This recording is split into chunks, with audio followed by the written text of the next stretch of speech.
Okay, so the topic of this conversation is, getting out of the rat race. That whole deal, like you said, it took 2 years. Was it an investment property? Was it not? It doesn't matter. It's a cool story. But, for people coming in here like Jeremy and Sean and Tang, all these people watching, what is the 6 month? What is the point you're trying to make there of getting into this business? So what I did, and I'm going to it? fast forward this pretty quick, is I took that. $100,000 is what I ended up cutting off that deal. Nice. Rolled it into another one, cleared about 45, 50, into another one. But as I started making more money, I did what the traditional person does, is I started adding more doodads and debt and pretty much locked a lot of toys. I literally put about $25,000 to $30,000 into a stereo system in my truck. And I had, the $55,000, $60,000 Tahoe. I had, I had the Lexus. I had all the fun stuff. I had the acres of ranch with the horses, with the 3,300 square foot house for 2 people to live in. It was just like, why did I need all this stuff? It was because, growing up, I didn't have any of that. And now that I finally had the money to get it, I went out and started buying it, but it was irresponsible. If I could rewind and do it all over again, that would have never happened. So what happened, though, is now I've got the house, I've got the Tahoe, I've got the cars, and now I've backed my way into a position where I had to make that money. Otherwise, I was going to be broke again. And what really happened is I hit property number 5 and I got stuck in the house. I got stuck in the house. I was completely unaware of the market, of everything that was going on around me. And I owned a house for almost a year. And since I was using 99% of my own money, because I wasn't aware of hard money lending, I wasn't aware of all that, I'm now stuck in the house and most of my money's tied up with it. I'm in a bad position. I've got debt, I've got a house, I've got all this stuff, and I'm getting to a point where I'm struggling to make my bills. A lot of money, but it's all tied up in equity.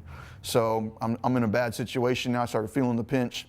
What I ended up doing to retire is I sold my primary residence. And let me phrase this with, I could probably, if I sat down with anybody watching right now, I've got 20 people plus watching right now, I could sit down and probably show you how to retire in 6 months without a problem. The problem is going to be you deciding whether or not you want to do it, because it's not that hard to do.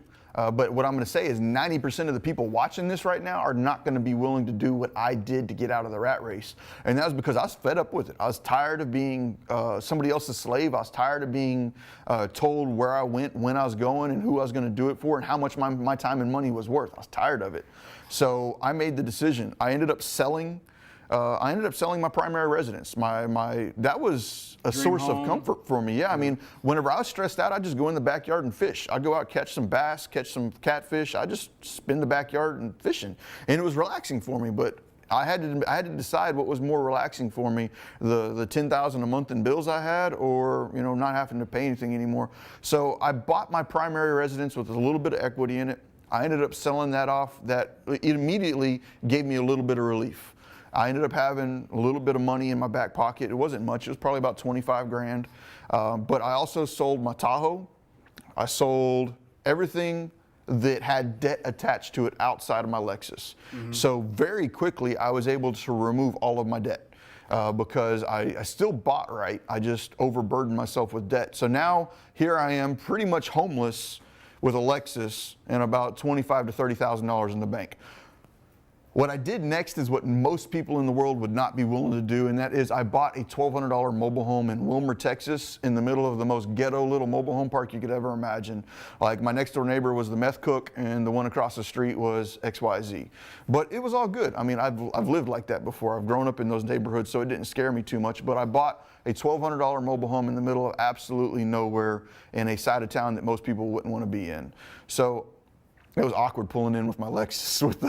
I always have the "We Buy Houses" signs on the back of my car. So like literally, I lived in a $1,200 trailer with a Lexus that said "We Buy Houses" on it. And at the time, was most of your money still tied up in that property? All of my money was still tied up in that property, or something in between there. I'm really bad with dates and times. I forget about yesterday, the day that it's in. So, but yeah, most all of my capital was tied up. But now what I did, and don't sit there and say in the back of your mind, oh, well, he had all that money, he was able to make that happen. No, I earned all that money and I was able to make that happen. But what I did to retire is I shifted my mentality from showing off with toys and fun and all that to absolutely living the barest bones minimum that I could possibly live, So what I ended up doing is I moved into that mobile home, and the reason I moved into that mobile home is because I could pay $1,200 cash for that mobile home. And when I paid $1,200 cash for that mobile home, I now didn't have a house payment anymore. My previous house payment was almost $3,000 a month. Now I'm paying $250 a month for lot rent. That's a lot easier to come up with $250 versus $3,000 a month. Right. Like if I kept that 25 grand in the bank and just kept a hold of my house and my trucks and everything else, 3 or 4 months I'd been broke again. You know, so I ended up moving into that mobile home. But what I did is when I moved into that mobile home is I started understanding the power of cash flow. I started understanding the power of getting that monthly revenue coming in to cover my expenses. So I started buying the mobile home park. Like, not the land itself, but every unit in the mobile home park that I could buy, I bought. And what I did is I'd rehab them, I'd turn around and rent them. So after I started acquiring mobile homes inside of that mobile home park, the income from the mobile homes covered my monthly expenses. And anybody that's ever played the game cash flow, that is the whole point of getting out of the rat race, is you need to create enough passive income to cover your expenses, and then you can exit the rat race. And that's exactly how I exited the rat race. Is what I did is I took all of my expenses and I dropped them down to essentially about $1,500 a month. And then I went ahead and took all the money or equity that I cashed out of my properties, and I used that equity that I cashed out of my properties to go out and buy mobile homes. That's where I started catching the bug for mobile home investing. Mr. Jonathan Duggar taught me, he mentored me through a lot of that. And after Jonathan Duggar taught me that, I went through and I learned a lot from John Fedro. Both are people I'd strongly recommend reaching out to if you want to learn how to invest in mobile homes. But after buying 3 or 4 or 5 of those, my passive income now exceeds my monthly expenses, and that's how I was able to get out of the rat race. So is the key, in your opinion, the secret to retiring, the secret to get out of the rat race is, one, your expenses are lower than your income, passive income, and then also don't be distracted by the toys? Yeah, I mean, the toys, the more debt that you consume, the harder it's going to be to get out of the rat race. Anybody that's ever played cash flow knows that unless you've got some experience in that, the airplane pilot and the doctor are the hardest to get out of the rat race because they have so much debt. Right. So what I started looking is at my own personal situation, feeling the pinch of that monthly debt hitting me every single month after I've tied myself up into some other properties and investments that had me stuck. I was starting to go broke, and I wasn't liking it. It was becoming extremely stressful. The fastest way, and what I'd tell everybody watching right now, if you're truly, and you don't have to do this, but if you want to exit the rat race the fastest, eliminate every single bit of debt that you possibly can. And one of the ones that are going to be the hardest for you to let go of is probably going to be your primary residence if you own it.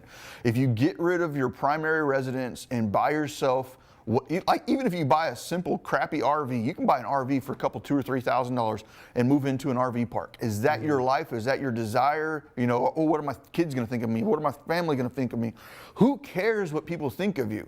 Because in 2 years, after you've done what other people won't so you can do what other people can't, they're going to be coming back to you asking if you're hiring.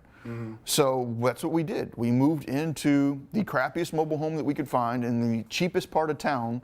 And by doing that, it reduced our expenses to almost nothing, which meant we needed very little passive income. So we essentially downgraded ourselves from an airplane pilot down to the janitor, which everybody makes fun of. But if you've ever played cash flow, the janitor is the easiest to get out of the rat race. So if you're watching with us right now, do me a favor, drop in the comments what your favorite guilty pleasure is that you probably should give up. Daniel, what is your guilty pleasure that you should give up or have already given up? Oh, wow. I'm going to have to be honest with that, which is going to hurt. Pretty much my social life. Going out, just having fun, blowing money. I had to become a little more disciplined with how I was spending my time, where I was spending my time, and like hobbies were pretty much non-existent for the past 5 years, 6 years. That was a hurt. That was not something I was wanting to do, but spending money on toys and stuff. I've got my little race car. I guess that's about the only thing I've spent some money on. But outside of that, I eliminated most of all of my social activity. What about the watches? That wasn't, I'm not going to say, that was more of a reward for doing what I was supposed to do. Every time I flipped a house, so I guess for those of you that don't know, there's a little bit of a backstory. I've literally got a lot of watches. I've got a lot of watches. What I started doing is every time I'd close on a transaction, I would use some of that money to buy myself a new watch. And it got to a point where I was just closing so many transactions, it no longer made sense to buy another watch. Right. But I've got a pretty good investment in watches, and I like having a nice fancy watch. I don't have one on today because it clanks on the desk. But if you've ever noticed, I've always got a different semi-different watch on. Some bling. I like my bling. Yeah, I don't like stuff on I don't like jewelry. Yeah. I don't know. It just is what it is. But yeah, so what happened is with the watches is every time I'd complete a rehab, I'd go out and buy another watch. But by not doing that, then you're able to push it forward to the next acquisition or whatnot. What we were doing is essentially delaying our gratification until we earned it. You know, a lot of people will use debt to be instantly gratified and pay for it later. What we did is we paid for it up front and then got it later.